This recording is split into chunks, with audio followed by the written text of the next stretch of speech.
యాదగిరిగుట్ట మున్సిపాలిటీలో ఎన్నికల వేడి రాజుకుంది. మరికొద్ది రోజుల్లో ఓటింగ్ ప్రారంభం కాబోతుంది. ఈ నేపథ్యంలో మనము యాదగిరిగుట్ట మున్సిపాలిటీ పరిధిలోని 11వ వార్డులో ఉన్నాం. 11వ వార్డులో భారతీయ జనతా పార్టీ తరఫున పోటీ చేస్తున్నటువంటి రచ్చ శ్రీనివాస్ గారు ఉన్నారు. రచ్చ శ్రీనివాస్ గారు చాలా సీనియర్ మోస్ట్ లీడరు, వివాద రహితులు, అందరితోని సౌమ్యులుగా ఉంటారు. వారిని అడిగి పలు విషయాలు తెలుసుకునే ప్రయత్నం చేద్దాం. శ్రీనివాస్ గారు నమస్కారం. నమస్కారం అండి.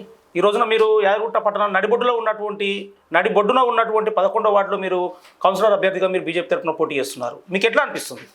అవునండి, ఇక్కడ యాదగిరిగుట్ట పట్టణంలో 11వ వార్డులో అంటే పట్టణం మధ్యలో ఉంటుంది. ఇది అంటే అన్నిటికీ కేంద్ర బిందువుగా ఉన్నది ఒక వార్డు. దీంట్లో నేను భారతీయ జనతా పార్టీ నుంచి పోటీ చేస్తున్నాను. అంటే ఇప్పుడు ఉన్నటువంటి పరిస్థితులలో ఇటు కాంగ్రెస్ను కానీ అటు బీఆర్ఎస్ను కానీ బీజేపీ ఎదుర్కొనేటటువంటి పరిస్థితి అంతా ఉందంటారా? కార్యకర్తల బలం, పార్టీ బలం మీకు అంతా ఉందని మీరు భావిస్తున్నారా? ఈరోజు ప్రజలు కూడా చూస్తున్నారు. కాంగ్రెస్ పరిపాలన, బీఆర్ఎస్ పరిపాలన, వాళ్ళు చేసిన తప్పుడు నిర్ణయాలు, పట్టణంలో పూర్తిగా అసౌకర్యాలు, వాళ్ళ పరిపాలన పట్ల విసుగు చెంది భారతీయ జనతా పార్టీ వైపు ప్రజలు మొగ్గు చూపుతున్నారు.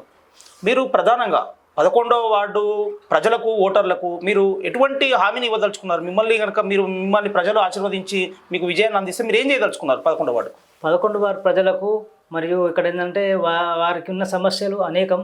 ఇక్కడ పట్టణంలో నడిబొడ్డున బ్రిడ్జి వేయడం వల్ల పూర్తిగా ఇక్కడ ఉపాధి ప్లస్ అందరూ కూడా భూములు కోల్పోయినారు, స్థలాలు కోల్పోయినారు.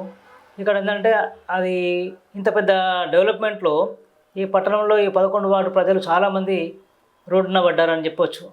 వాటిని అధిగమించి వాటికి నేను కౌన్సిలర్గా గెలిచిన తర్వాత వాటికి అందరికీ ఒక దిశానిర్దేశం అంటే ఒక మార్పు తీసుకురావాలని చెప్పి సంకల్పం.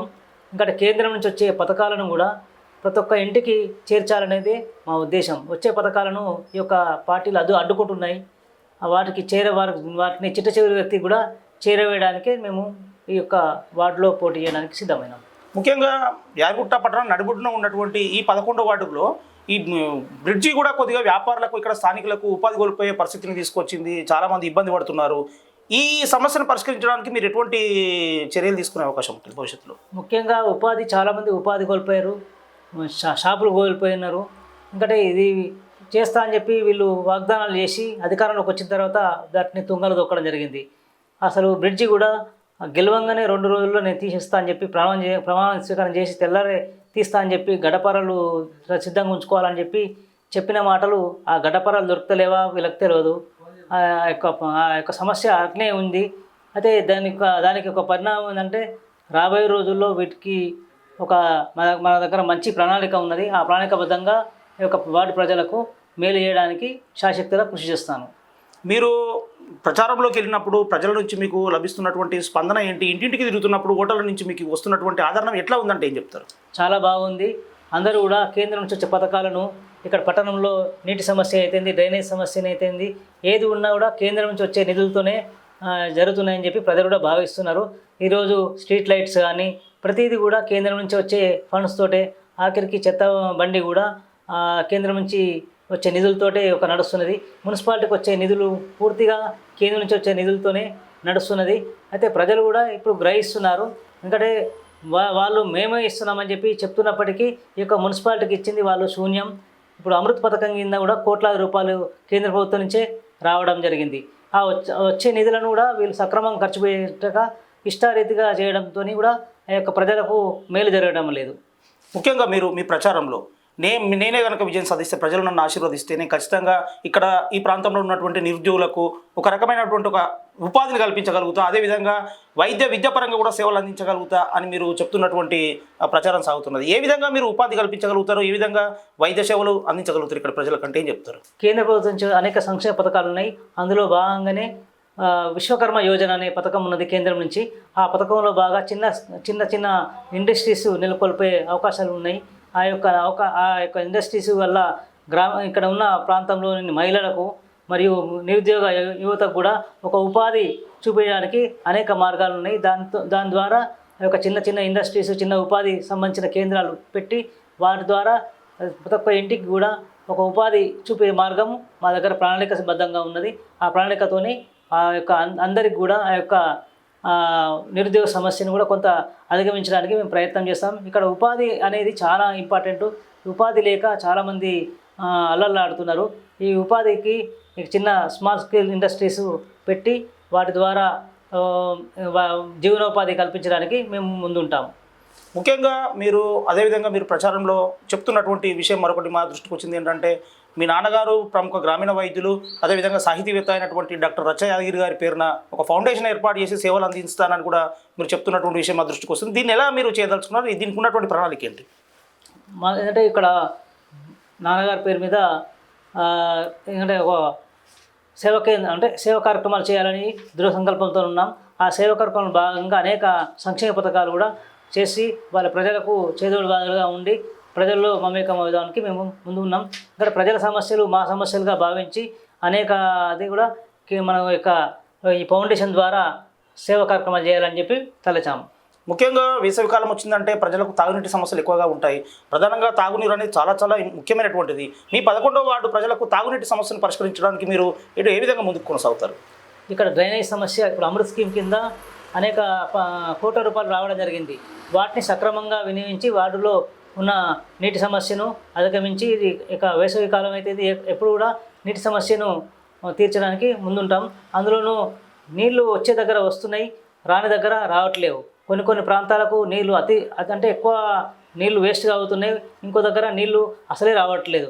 ఆ నీళ్లు రాని ప్రాంతాలకు కూడా మంచి చర్య ఒక ప్రణాళికబద్ధంగా వారి అందరికీ నీళ్లు సౌకర్యం కల్పించడానికి మేము ముందుంటాం. తాగునీటి సౌకర్యం కల్పించడానికి కూడా ముందుంటాం. ముఖ్యంగా వార్డులో మౌలిక వసతులైనటువంటి అండర్ గ్రౌండ్ డ్రైనేజ్ సిస్టమే కానీ, రోడ్లు కానీ, స్ట్రీట్ లైట్ కానీ, వీటి విషయంలో పారిశుద్ధ్యం విషయంలో కానీ మీరు ఏ విధంగా ముందుకు సాగే అవకాశం ఉంటుంది అంటే ఏం చెప్తారు? ఖచ్చితంగా ఇప్పుడు వచ్చే పథకాలలో కేంద్రీకరించే వచ్చే పథకాలు అయితే మున్సిపాలిటీకి వచ్చే నిధుల విషయంలో అయితే అన్ని ప్రణాళికబద్ధంగా యొక్క డ్రైనేజ్ సమస్యను ఎక్కడైతే ఏదైతే అవసరం ఉందో ఆ యొక్క ప్రణాళికబద్ధంగా దాన్ని తీరుస్తాము. ఎందుకంటే ఎప్పుడో గ్రామ పంచాయతీలు ఉన్నప్పుడు ఎప్పుడో 30 ఏళ్ళ కింద 40 ఏళ్ళ కింద వేసిన డ్రైనేజీ ఉన్నాయి. ఇప్పుడు దాన్ని ఏంటంటే ఒక ప్రణాళికబద్ధంగా తీసుకెళ్ళి ప్రజలకు అసౌకర్యం కలగకుండా అందరికీ మేలు జరిగే విధంగా ఒక డ్రైనేజీ మున్సిపాలిటీకి ఏదైతే విధంగా పేరుకు మున్సిపాలిటీ అయినప్పటికీ గ్రామ పంచాయతీ మాదిరిగానే ఉన్నది. కాకుండా మున్సిపాలిటీలో ఏ రకంగా అంటే ఏదైతే అభివృద్ధి ఉంటుందో ఆ రకమైన అభివృద్ధి ఇక్కడ మా వార్డులో చేపడతానని చెప్పి ముందుంటాను.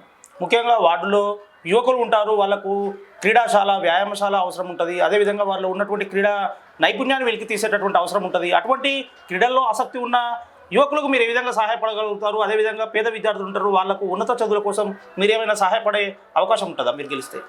ఇప్పుడు అంటే ఆరోగ్యం ఉంటేనే అన్నీ బాగుంటాయి. యువతకు ఒక ఆరోగ్యము ప్లస్ మరియు దానికి సంబంధించిన వ్యాయామశాల కానీ ఇప్పుడు ఉన్నది కొంత, కానీ దాన్ని ఇంకా అభివృద్ధి పరిచి అనేక అంటే ఇంకా వాళ్ళకు సంబంధించిన క్రీడా స్ఫూర్తిని పెంచేందుకు అనేక కార్యక్రమాలు రూపొందిస్తాం. ఎందుకంటే ఇంటర్నల్ కానీ అవుట్డోర్ కానీ ఇండోర్ కానీ గేమ్స్కు ప్రయత్నం చేస్తాం. ఇక్కడ ఉన్న స్థలాలను కూడా ఉపయోగించుకొని కూడా ప్రభుత్వ స్థలాలను ఉపయోగించుకొని కూడా ఆ యొక్క కార్యక్రమాలను రూపొందిస్తాం. మరియు ఒక లైబ్రరీ, డిజిటల్ లైబ్రరీ కూడా దాన్ని ఏర్పాటు చేయడానికి మేము చొరవ చూపిస్తాం. ఎందుకంటే అసలు ప్రజలకు కావాల్సింది, యువతకు కావాల్సింది విద్యా వైద్యం. ఈ విద్యా వైద్యం మీద మేము ఒక ప్రత్యేక దృష్టి కేంద్రీకరించి ఈ యొక్క వార్డు ప్రజలకు బస్తీ దవాఖానా కానీ మరియు ఈ విషయంలో అంటే గ్రంథాలయం విషయంలో కూడా మేము చొరవ చూపి తీసుకెళ్తామని చెప్పి మాటిస్తున్నాం. ముఖ్యంగా మీరు ప్రచారంలో వెళ్తున్నప్పుడు, ఇంటింటికి తిరుగుతున్నప్పుడు, ఆయా కాలనీలు తిరుగుతున్నప్పుడు మీ దృష్టికి వచ్చినటువంటి సమస్యలు ఏమైనా ఉన్నాయా? వాటికి మీరు ఏ విధమైనటువంటి హామీ ఇచ్చారంటే ఏం చెప్తారు? అనేక కూడళ్ళలో ఏంటంటే ఇక్కడ రాత్రిపూట దొంగతనాల విషయంలో అయితే సీసీ కెమెరాలు ఖచ్చితంగా ఏర్పాటు చేయడానికి మేము చొరవ చూపుతాం. ప్రతి ఒక్క కూడలిలో కూడా సెంటర్లలో ఈ యొక్క సీసీ కెమెరాలు ఏర్పాటు చేసి ప్రజలను నిరంతరం పర్యవేక్షణగా ఉంటామని చెప్పి మేము హామీ ఇస్తున్నాం. మీరు అన్నట్టుగా ఇటీవలి కాలంలో అంటే రాత్రిపూట కానీ ఇతరత్ర సందర్భాల్లో కానీ సీసీ కెమెరాల ఏర్పాటు అనేది తప్పనిసరిగా మారింది వార్డులలో. ముఖ్యంగా సీసీ కెమెరాల ఏర్పాటు విషయంలో మీరు ప్రత్యేకమైన చొరవ చూపే అవకాశం ఉంటుంది. ఖచ్చితంగా ఈ యొక్క కూడలలో అన్ని కూడలలో కూడా ఈ యొక్క సీసీ కెమెరాలు ఖచ్చితంగా ఏర్పాటు చేయించి ఖచ్చితంగా దానికి ఏంటంటే నిరంతర పర్యవేక్షణ ఉంటట్టు ఒక వార్డు పర్యవేక్షణలో మేము ముందుంటామని చెప్పి ఈ సందర్భంగా ప్రజలకు హామీ ఇస్తున్నాం. ప్రధానంగా ప్రతినిత్యము తలెత్తే సమస్య ఏంటంటే వార్డుల్లో పారిశుద్ధ్యం సమస్య అనేది తలెత్తుతుంది. పారిశుద్ధ్యం విషయంలో మీరు ఎటువంటి చర్యలు తీసుకునే అవకాశం ఉంటుంది? కేంద్రం నుంచి వచ్చే యొక్క మున్సిపాలిటీకి వచ్చే నిధులు పారిశుద్ధ్యం పైన అనేక కోట్ల రూపాయల నిధులు వస్తున్నాయి. ఆ వచ్చిన నిధులను సక్రమంగా వినియోగించి వార్డులో ఒక ఒక అభివృద్ధి పదంగా తీసుకెళ్ళడానికి స్వచ్ఛ భారత్ కాన్సెప్ట్లో స్వచ్ఛ వార్డు పర్యవేక్షణగా మేము రూపొందించి స్వచ్ఛ వార్డుగా రూపొందిస్తామని చెప్పి మేము హామీ ఇస్తున్నాం. ముఖ్యంగా ఈ వార్డు ప్రజలకు రచ్చ శ్రీనివాస్ గారికే ఓటు వేయాలి అని అంటే ఎందుకు వేయాలంటే మీరు ఏం చెప్తారు? రచ్చ శ్రీనివాస్ గారికి ఉన్నటువంటి ప్రత్యేకత ఏంటి, కుటుంబ నేపథ్యం ఏంటంటే మీరు ఏం చెప్తారు? మా నాన్నగారు రచ్చయాదిరి గారు అనేక సంవత్సరాలు ఇక్కడ వైద్య సేవలు అందించారు. అందరికి కూడా సుపరిచితులు. మేము కూడా దాదాపు 40 సంవత్సరాల నుంచి భారతీయ జనతా పార్టీలో కొనసాగుతూ అసలు ఈ యొక్క పట్టణంని అభివృద్ధి పరచడంలో అన్ని విషయాల్లో మేము ముందున్నాం. తెలంగాణ ఉద్యమంలో అయితే ఏంది, అనేక విషయాల్లో ఇక్కడ పట్టణంలో జరిగే ప్రతి విషయంలో కూడా అన్ని విషయాల్లో ముందుండుకుంటూ ప్రజలకు చెదురువాదుడుగా ఉంటూ, ఇంకోటి ఎప్పుడు కూడా పార్టీ మారకుండా ఒకటే పార్టీ ఒక సిద్ధాంతం అనే కాన్సెప్ట్గా ముందుకెళ్తున్నాం. మాకు మా నాన్నగారు చూపించిన మార్గంలోనే మేము పయనిస్తూ ఇక్కడ పట్టణ ప్రజలకు సేవ చేయడానికి ముందుకు వస్తున్నాం. అయితే ఈరోజు పార్టీలు మారి ఏదో డబ్బులకు ఆశపడి లేకుంటే ఏదైనా అనేక పదవులకు ఆశపడి పార్టీలు మారే వ్యక్తులం కాదు. ఒక పార్టీ, ఒక సిద్ధాంతం, ఒక ఆలోచనతో విధానంతో కట్టుబడి ఉన్నాం. ఈ యొక్క ఏరట పట్టణ పురోభివృద్ధికి ఎల్లప్పుడూ నిరంతరం కృషి చేస్తూ ఉన్నాం. కాబట్టి ప్రజలు మా మీద నమ్మకంతో మాకు ఓటేస్తారని చెప్పి మాకు నమ్మకం ఉన్నది. ఎందుకంటే ప్రజలు కూడా గమనిస్తున్నారు. ఎందుకంటే ఎవరు ఏం చేస్తున్నారు, ఎవరు ఏ రకంగా వ్యవహరిస్తున్నారు, ఏ రకంగా పార్టీలు మారుతున్నారు, ఏ రకంగా పదవులకు మరియు ఆశలకు లొంగిపోయి పదవులు మారుతున్నాయి, పార్టీలు మారుతున్నారు. ఇట్లా వ్యక్తులు ఉన్నప్పుడు ఇది ప్రయాసంలో చాలా సమస్యలు ఎదురవుతాయి. ప్రజలకు కావాల్సింది మౌలిక వసతులు. ఆ మౌలిక వసతులు తీర్చడంలో మేము ముందుంటామని చెప్పి ప్రజలు మా మీద నమ్మకంతో ఉన్నట్టు మేము భావిస్తున్నాం. దాన్ని బట్టి మేము పార్టీ ఇక్కడ ఓట్లు అడుగుతున్నాం. ఆ ఓట్లు ప్రజలు కూడా మాకు భావించి నమ్మకంతో మాకు వేస్తారని నమ్మకం ఉన్నది. ఇక్కడ కిరాణా షాపులు కానీ, ఇక్కడ ఉన్న వర్తక సంఘం కానీ, ఇక్కడ ఉన్న ప్రజలకు కానీ, అనేక కుల వృత్తులు చేసే వాళ్ళకు కానీ ఒక ఉపాధి సరిగా లేదు. ఈ యొక్క కాంగ్రెస్ పార్టీ అధికారం వచ్చిన తర్వాత అనేక హామీలు ఇచ్చి ఏ రోజు కూడా అవి నెరవేర్చలేదు. కాబట్టి 6 గ్యారంటీలు అన్నారు కానీ అవి అమలుపరచడంలో పూర్తిగా నిర్లక్ష్యం కనిపిస్తుంది. కాబట్టి భారతీయ జనతా పార్టీ పూర్తిగా నమ్మకం ప్రజలకు. ఇక్కడ కేంద్రం నుంచి వచ్చే సంక్షేమ పథకాలు, కేంద్రం నుంచి వచ్చే నిధులతోటే ఈ యొక్క ప్రభుత్వ మున్సిపాలిటీకి వచ్చే నిధులతోటే నడుస్తుంది. కాబట్టి ప్రజలు కూడా గ్రహిస్తున్నారు.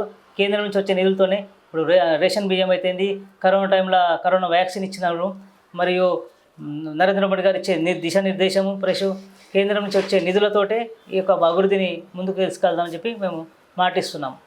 ముఖ్యంగా మీరు కనుక విజయం సాధిస్తే, ప్రజలు మిమ్మల్ని ఆశీర్వదిస్తే మీకంటూ ఒక ప్రత్యేకమైన మేనిఫెస్టో ఏమైనా ఉందా? అంటే భవిష్యత్తులో నేను గెలిస్తే ఈ పనులు చేయగలుగుతానని ప్రత్యేకంగా ఏమైనా చెప్పగలుగుతారా?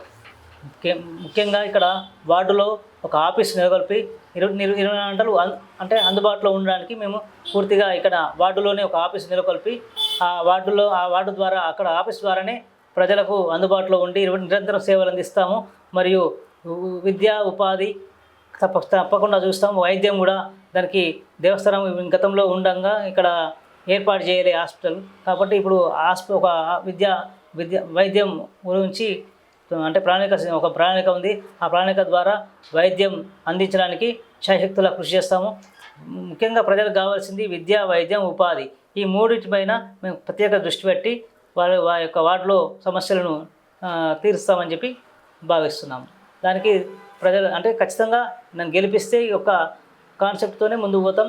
ప్రజలకు ఒక దిశానిర్దేశంగా, ప్రజలకు నిరంతరం అందుబాటులో ఉంటామని చెప్పి మేము హామీ ఇస్తున్నాం. సార్, చివరిగా మీ 11వ వార్డు ప్రజలకు, 11వ వార్డు ఓటర్లకు మీరు ఏం చెప్పదలుచుకున్నారు? బీజేపీ పార్టీ నుంచి కౌన్సిలర్గా 11వ వార్డు కౌన్సిలర్ అభ్యర్థిగా పోటీ చేస్తున్నటువంటి రచ్చ శ్రీనివాస్ గారు, మీరు ఏం పిలుపునిస్తున్నారు? మీరు ఏం చెప్పదలుచుకున్నారు మీ వార్డు ప్రజలకు? దేశం కోసం, ధర్మం కోసం పాటుపడే వ్యక్తులము. ప్రజలు కూడా గమనించాలి. ఇక్కడ పట్టణంలో ఉపాధి కోల్పోయిన వారందరికీ ఒక ఉపాధి చూపించడానికి మేము ముందుంటాం. అయితే ప్రజలు కూడా గ్రహిస్తున్నారు మేము మా ఆలోచన విధానాన్ని. అయితే ఈరోజు చేసే నిర్ణయాలను బట్టి, పార్టీ కేంద్రం తీసుకున్న నిర్ణయాలను బట్టి కూడా రాబోయే రోజుల్లో రాష్ట్రంలో అధికారం రావడానికి మేము ముందుంటున్నాం. ఈ యొక్క పార్టీలు బీఆర్ఎస్ కానీ, కాంగ్రెస్ కానీ చేసింది ఏం లేదు, ప్రజలకు మేలు చేసింది ఏం లేదు. అనేక హామీలు ఇచ్చి ఈరోజు అన్ని తుంగలు దొక్కి ప్రజలకు ముందు ఏ రకంగా వస్తారో వాళ్ళకి అర్థం కావాలి. ప్రజలు గమనిస్తున్నారు, మా పట్ల విశ్వాసంతో ఉన్నారని చెప్పి మాకు నమ్మకం ఉన్నది. ఖచ్చితంగా మేము ఈ యొక్క వార్డు అభివృద్ధికి పాటుపడతాం. నిరంతరం ప్రజల మధ్యలో ఉండి ప్రజలకు సేవ చేయడానికే ముందున్నాం. మాకు ఈ నమ్మకం ఉంది. ఈ యొక్క ప్రజలు మా వెంట ఉంటారు. కమలం పువ్వు గుర్తుకు ఓటేసి అందరు నన్ను గెలిపిస్తారని చెప్పి నేను భావిస్తున్నాను. Like and subscribe.